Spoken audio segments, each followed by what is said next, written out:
creepy pastas. Simple ghost stories and revamped urban legends posted online have now become the campfire stories of the internet. And chief among them is of a creature called Slender Man. Eventually, the story of the Slender Man, this is where my tongue stops working, blossomed into a nationwide phenomenon. It spawned games, it inspired people in various ways, both for good and unfortunately for ill. And the culmination is this movie. And boy, was it a disappointment. This is a first. I could barely find anything good about this flick. Greetings, friends. It's Mr. J here with the first ever mostly negative review of a film. And sadly, it's of the Slender Man. Let me start by saying, this is going to be difficult. I love creepypastas. And the Slender Man, I was introduced to him through watching Markiplier, so all of you can look him up.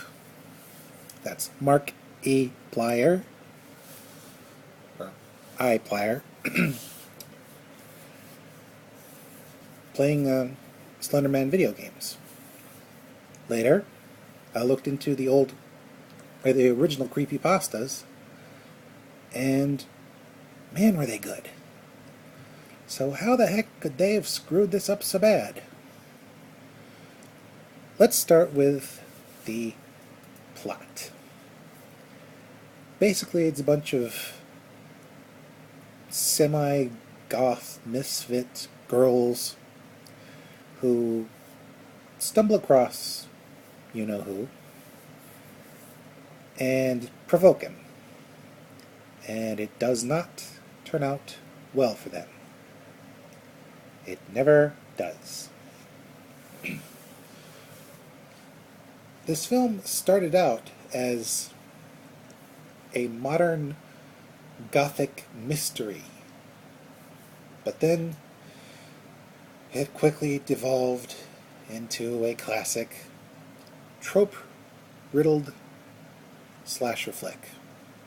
The only problem was no gore, no boobs, just... That's the only way I can phrase it. A flatulence noise. This film crawled along at a snail's pace. It's only an hour and a half long, but it felt so much longer. There were some good bits, but they took forever to get to. And it is really sad to see the actresses, act.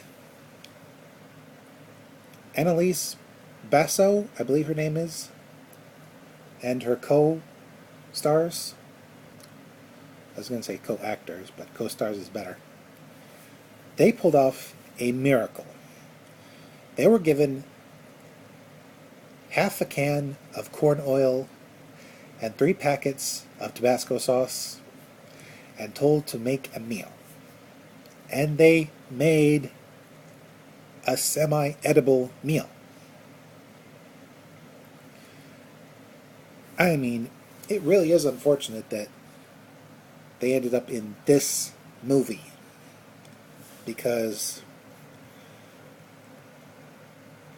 their talent is practically wasted here. I don't know if it was bad direction or uh, bad material or what. But they were one of the three high points of this toadstool of a film. Can't believe I'm being so negative. Usually I'm more positive, but this couldn't be talked about in a positive light, unfortunately. But there were some positives, like I said. Besides the amazing actresses who hopefully haven't ruined their careers, there are the effects. They're good. Slendy looks like Slendy.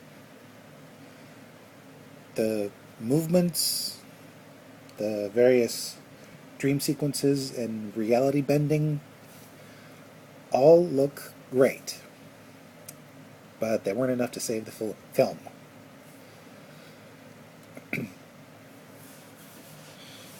As for the music and sound effects, they were good too. The music was dreary and moody, kind of like an angsty teenager, which fit. And the various sound effects set your jaw on edge and keep you, or well, at least are meant to keep you anxious. So by the time something happens, it's like a rubber band snapping. Unfortunately, it still didn't help. Even though the actresses, the effects, and the music and sound effects were the three main highlights of the film. I cannot recommend this for hardcore Slendy fans. It might be worth one watch to see how not to do a Slender Man movie, but that's about it. They say once you see the Slender Man, you can't unsee him, but once you see this film, you're probably going to be able to unsee it quickly.